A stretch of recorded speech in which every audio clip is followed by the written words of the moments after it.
Hi to everybody.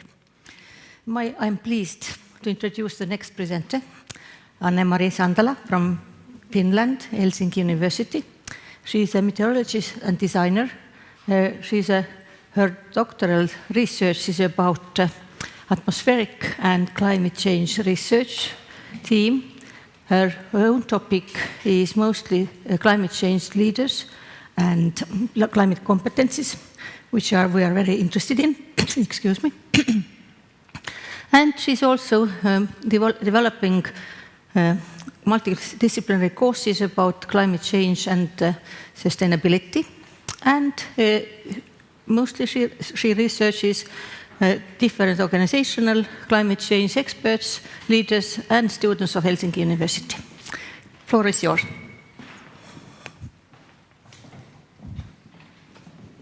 Thank you. I'm grateful to be here and for this opportunity to present our latest research for you. My name is Marianne Santala, and this interview study, which I'm going to present to you, I have made together with my colleague Joula Siponen, who is also working as a doctoral researcher at the University of Helsinki.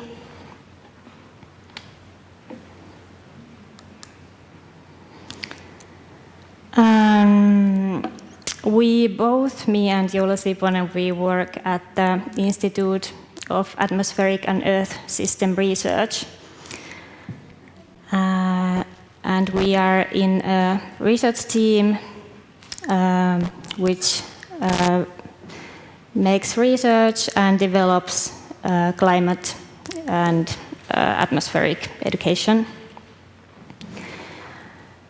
Among atmospheric scientists, there has been going on discussion about climate expertise. Who is a climate expert? And then Laura Riuttanen, who is my supervisor as well, and others made a study. They asked climate scientists about what do they think about the climate expertise, what kind of competencies you need to have. And they were comparing those answers with sustainability competencies. And sustainability competencies have been defined already during the past 10 years, and I think they are quite widely considered in the education as well, at least in Europe. Their result was that the sustainability competencies may differ a bit from climate change or climate expert competencies, and they came to a conclusion that maybe this topic should be investigated more. So now there is this 4-year project going on, learning of the competencies of effective climate change mitigation and adaptation in the education system, for short ClimComp. It's funded by Academy of Science Finland, and this interview study is part of that project. It's made in collaboration with Finnish Meteorological Institute and University of Helsinki.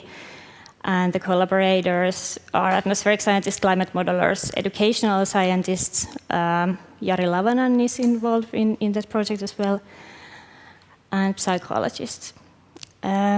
So in that project, we're studying what are the competencies and how they are learned and taught throughout the education system. Educational scientists study optimal learning moments, and then the aim is to propose systemic changes to the education system to better teach and learn the climate competencies and develop new tools. We have, or University of Helsinki coordinates the network of higher education institutions in Finland. It's called Climate University, and together they have developed kind of a course package, which are called Climate University courses. They include multidisciplinary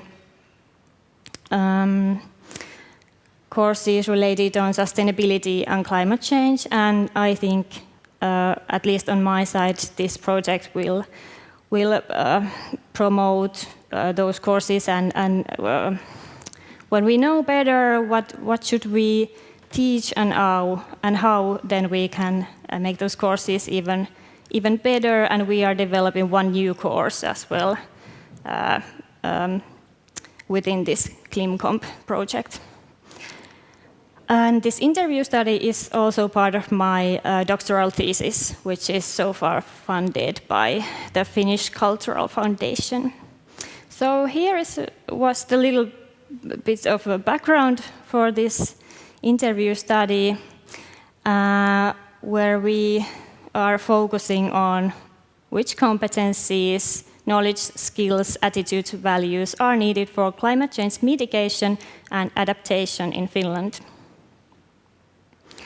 Here you can see the overall research process. So I have been talking about the interview, but actually it includes a questionnaire as well, conducted by Joula Siponen in 2021 already. The questionnaire was sent to different sectors in Finland, different kind of organizations, trying to reach different industries and fields.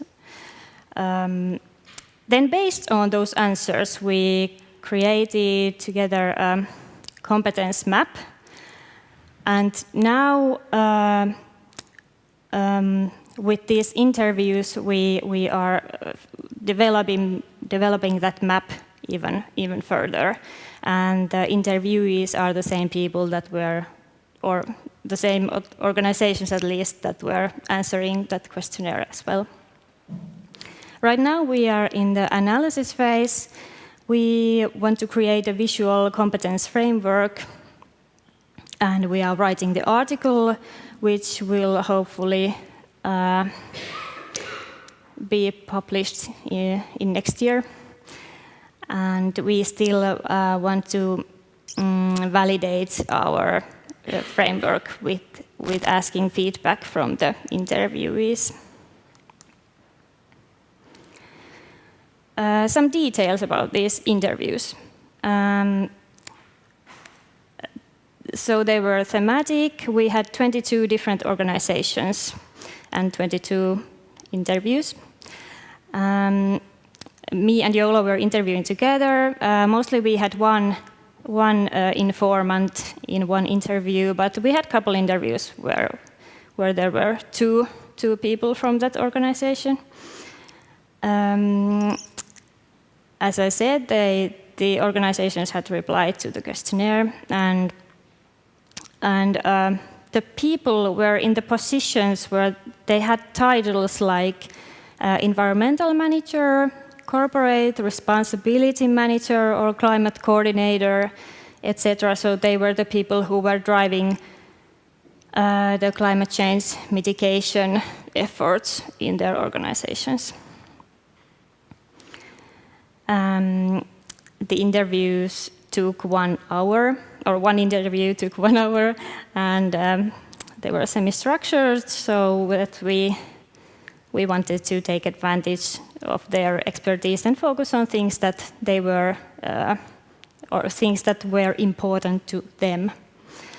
The first half an hour we asked open questions based on the questionnaire, like we asked them why did they answer in a certain way, or do they have some more to say on the topic. And the second part of the interview, we showed them the preliminary map we had constructed based on the questionnaire results, and we were developing the map together with them during the interview, asking them to add things and commenting and what is most important or least important for them. And I guess you wonder, what is this map we showed? It's this one. You cannot see the small texts, but they were like classified into three blocks, and red ones are industry-specific skills and technical climate change, mitigation and adaptation know-how.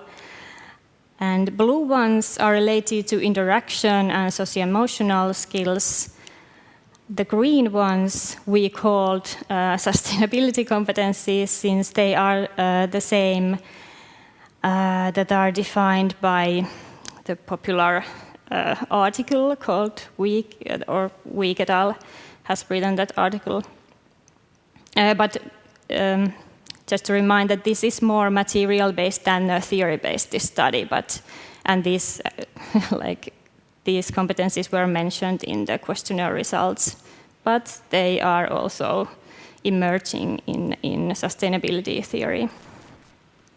And we use this definition of competency, knowledge, skills, values, and attitudes as a tool to explain what do we want to ask from the informants, so that they understand that, okay, it could be also value or attitude instead of just knowledge, for example.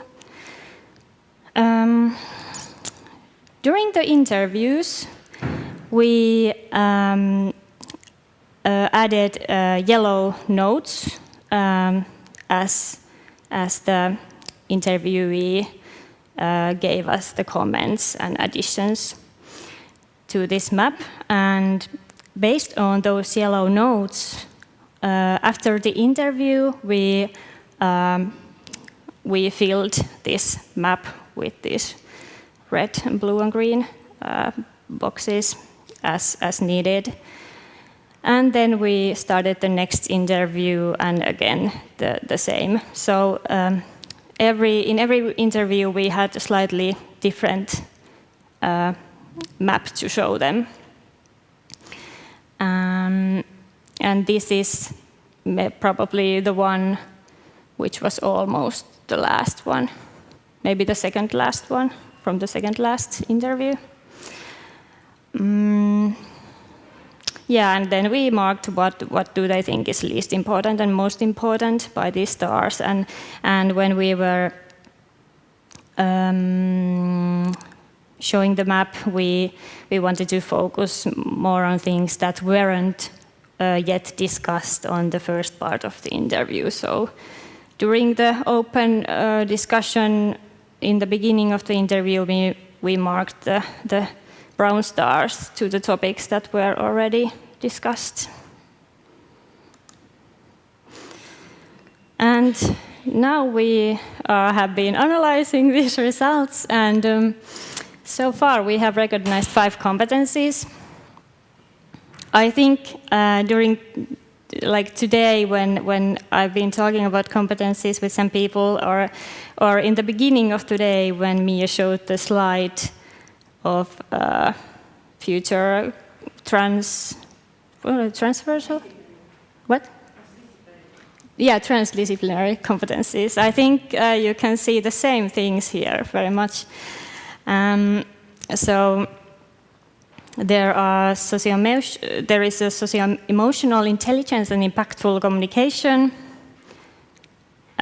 which means ability to understand people and being able to motivate and convince others to take action based on scientific and transparent, yet emotionally appealing interaction. You need to kind of assimilate to other people. And then scenario-based decision-making is important, that you have the ability to develop and implement innovative strategy based on future climate scenarios. So you should really consider those scenarios heavily in your strategies. Then the green one, continuous learning and competency development supported by networks.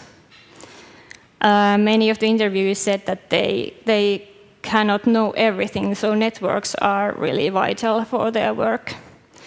And so they need ability to constantly update one's knowledge and competencies, utilizing this peer learning, but still they need good literacy skills as well.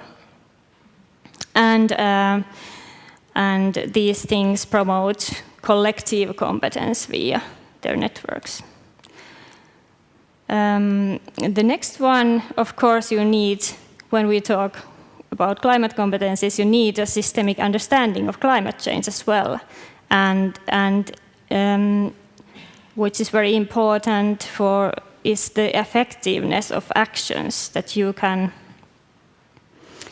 understand the effects of climate change on natural but also on societal systems. And then you can assess appropriate methods of mitigation and adaptation in different contexts, or the context that is specific to you. And last but not least, I think courage and resilience. This refers to inner resilience and ability to withstand uncertainty while having an open mind, being curious, and courage to drive transition. Below, there are climate values and justice. We were discussing this topic, and it came out from their answers, but it divided opinions, especially these climate values. Some said that they don't consider those so important. They're doing their work, and maybe nowadays it's like when we, at least Finland has this national goal to be carbon neutral in 2035, I guess. So it already like comes from outside these goals, and they don't see that the values are so important. But some of them said that they are crucial, especially if you want to have a leading position in climate actions. And these are relating to each other and affecting to each other, these competencies. Together, they support the implementation of climate change mitigation and adaptation measures and projects. And this diamond is kind of building up from below, so that courage and resilience is very much needed in all of other competencies.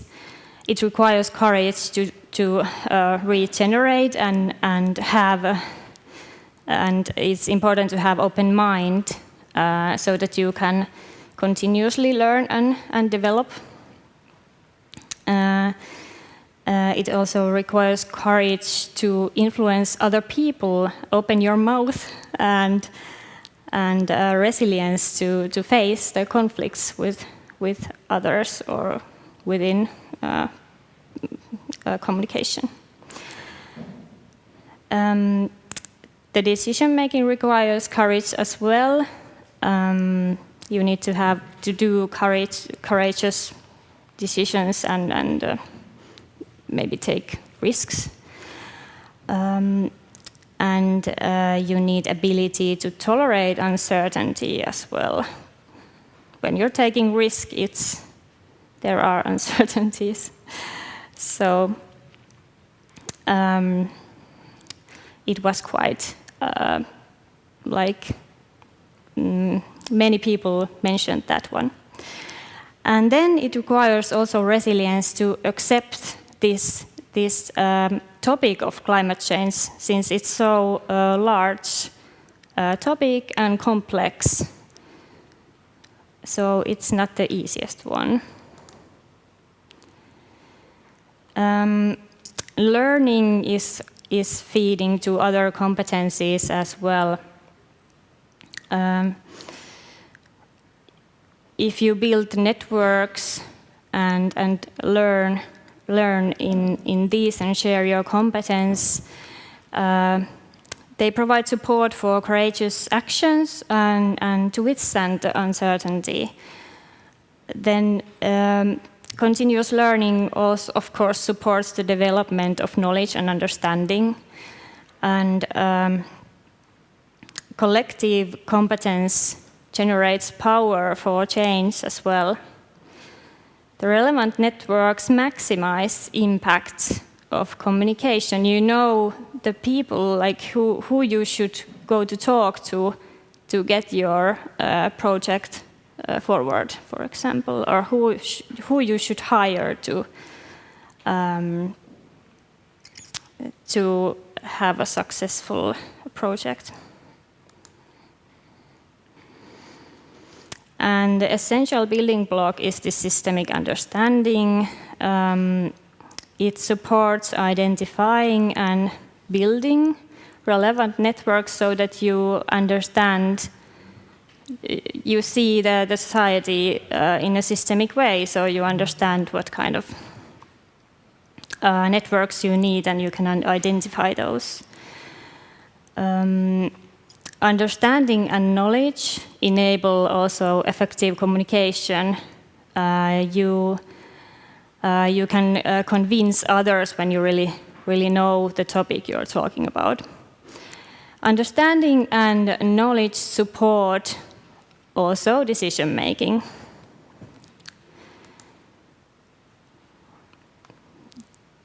Then there is this socio-emotional intelligence and impactful communication. It helps you to build networks and develop competencies, as well as influencing, like you want to influence in decision making. Many times these people are not in the position, they don't have the mandate to do the big decisions, but they need to influence on different directions. So it requires these socio-emotional skills and communication. Then there is this scenario-based decision-making kind of, already it contains the implementation or maybe at least actions in a sense that you do action work when you make a decision. And it's important to share the best and worst practices with the community to develop the collective competence.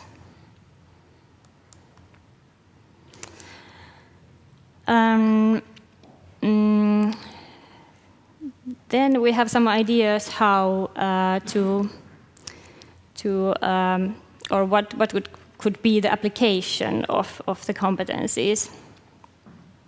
It could be applied to higher education to make a climate change education more holistic and to consider better these transversal skills as well. It has already considered in planning in-service training at the University of Helsinki. And what I didn't probably mention yet so clearly is that when we were interviewing, we asked these competencies in the individual level and at the organizational level as well. So this is the combination of those. So you could use this as a competence, like when you want to manage your competencies in organization, or you could use this as a tool for recognizing your own competencies. I think one person cannot have all of these, but you can still see what are important probably to you and what you would like to learn more. So we are soon coming to the end, and we are hopefully having article coming next year. Let's see in which publication. But now I will thank you for your attention.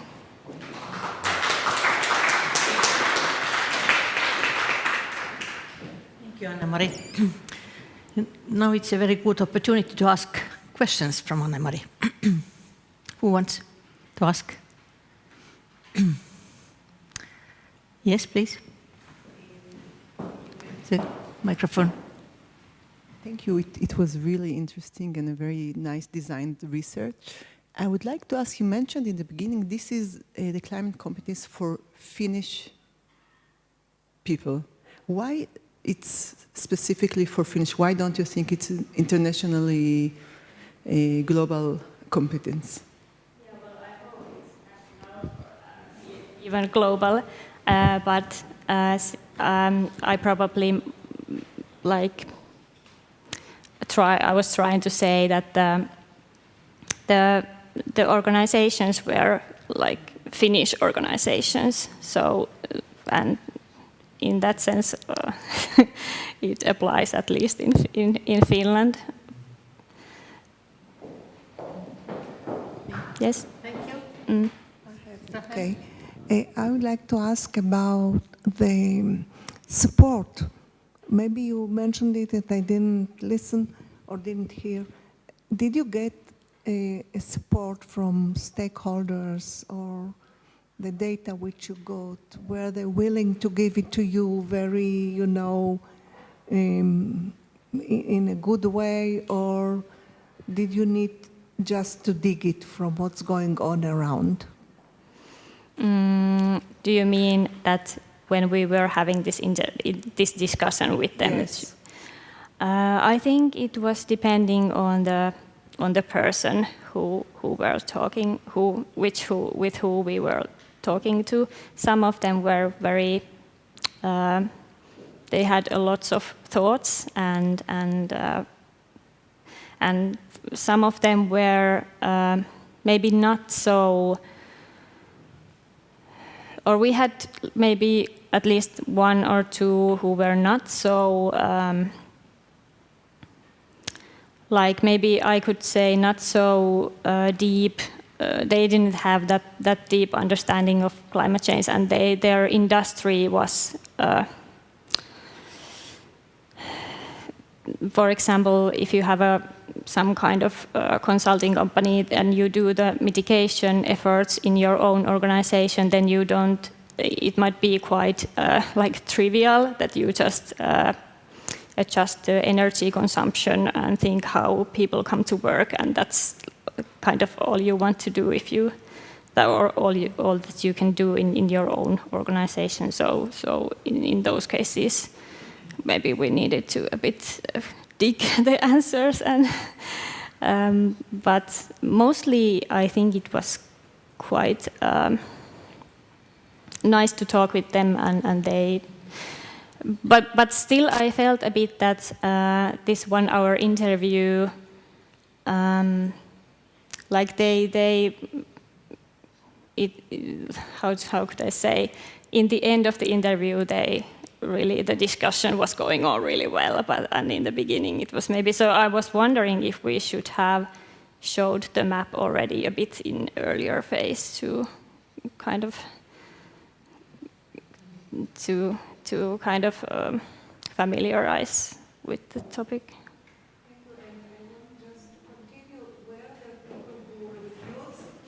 Were there people who refused to answer your questions from the industry or something, who didn't want to talk? Do you mean that if we asked a question they didn't want to answer?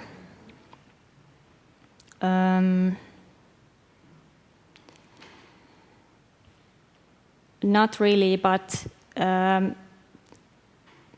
it's also, I mean, if we would have the exact questions that we want to present, maybe that could have come to,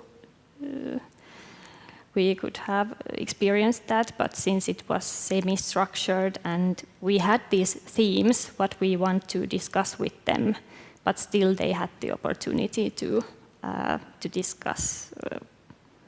Yeah. Thank you. More questions, please? If not, can I? you said that you developed the courses of climate change and sustainability. What is the difference? And what is the relationship between sustainability competencies and climate change competencies? I think that's one what we are trying to investigate as well now. I think it's also hard to distinguish those from each other, and there are different views on that. For example, you can think that climate change is one of the sustainability issues, but you can also think that it is a bigger, like, it's very much related to sustainability, but it's kind of a parallel topic. So, and as I showed you the map of competencies, it was including these key competencies of sustainability as well. But I think these competencies that I showed you, they are more precise and more practical things. And like beforehand, other competency definitions are maybe more theoretical, but this is like a ground level study, and we got the more practical information from those. But I think they are coming together in these results, and they have very much in common. Thank you. Any ideas? Yes, please.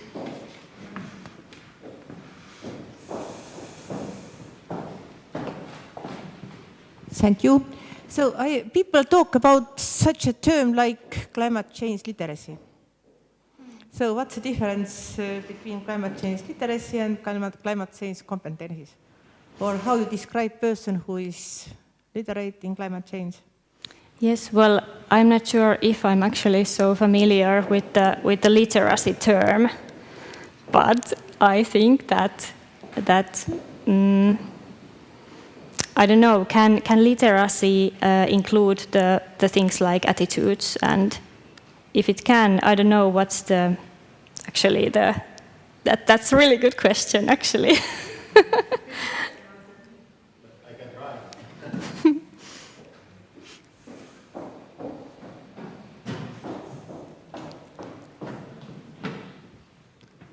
So these questions have been asked from the professionals who are working in climate-related issues in companies and organizations. So they are in their job is fully focusing to this topic, so they need certain type of competencies in this job they are doing. And maybe literacy, we are discussing about literacy when we are thinking what everybody should learn at school, and it's a little bit different view to the topic. This is more specific to the people who are working. So I hope that somehow we can continue that direction to analyze. But it's an excellent question. So what everybody should know and what should specialists know. But maybe if I get the microphone, I can ask that. So you have been asking from the experts that you are working in this field and what kind of competencies you have. And then you come to this diamond model. But if you have asked also that what kind of competencies they lack, so what might be the answer then? So where are they good enough, and what is lacking in their job? Actually, yeah, we were asking what do they think they would need? What are they lacking? What are the recommendations based on that? Well, I've been thinking one thing that they mentioned was resources to keep up with the new information. But we didn't investigate what is the reason for that. Like, do they really have so little time, or should they have actually a better understanding of climate change and scientific information? Would it help them? I don't know. It doesn't answer to this question. This study doesn't answer it, but it was one. I just try and ask if I understand correctly that when we're talking about climate change, it's climate change. But sustainability consists of other kinds of components. It's not only the climate change which we are talking, it's also we're talking about what's around us, what's surrounded us, and it's more climate change. It's also the influence of people and all that. Okay, but sustainability has components, just like we are talking what's the interactions between the whole ecology around us. Of course, it influences the climate change, but it influences other ingredients as well, who afterwards will influence the climate change. If I understand it correctly, I'm just asking you. Well, I think you can see it in that way, yes. And I think there is different opinions on that. I think you don't have the correct answer, or I don't have the correct answer. But in a sense, the sustainability, I think it's the wider topic. In education, if we want to, I guess that we need a little bit to differentiate it a little bit. Everything moves afterwards towards the climate change, but we need somehow to start from other. That's what my idea is in educating. What's pollution? What's going on? with the let's say disposable, and so on and so forth. And this is sustainability, sustainable way of living, and this all will somehow lead us also to the climate change. Yes. I suggest. It's just a comment. Thank you. So enough to ask only theoretical questions. So let's ask something which is practical. What was the most surprising finding from your interviews? What you didn't expect to get this sort of answer or something? So just make people aware. So Yes. some few examples.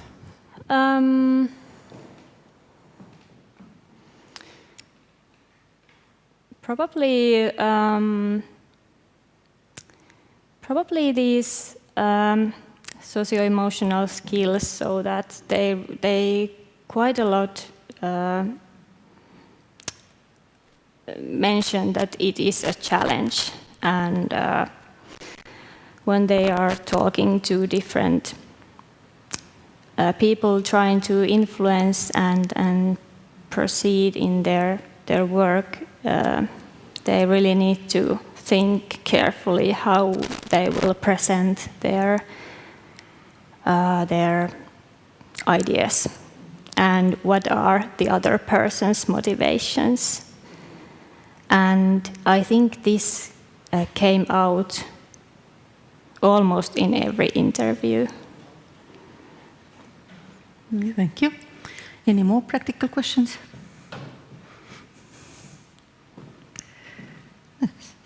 No. Thank you very much. Thank you. Once more. And good luck.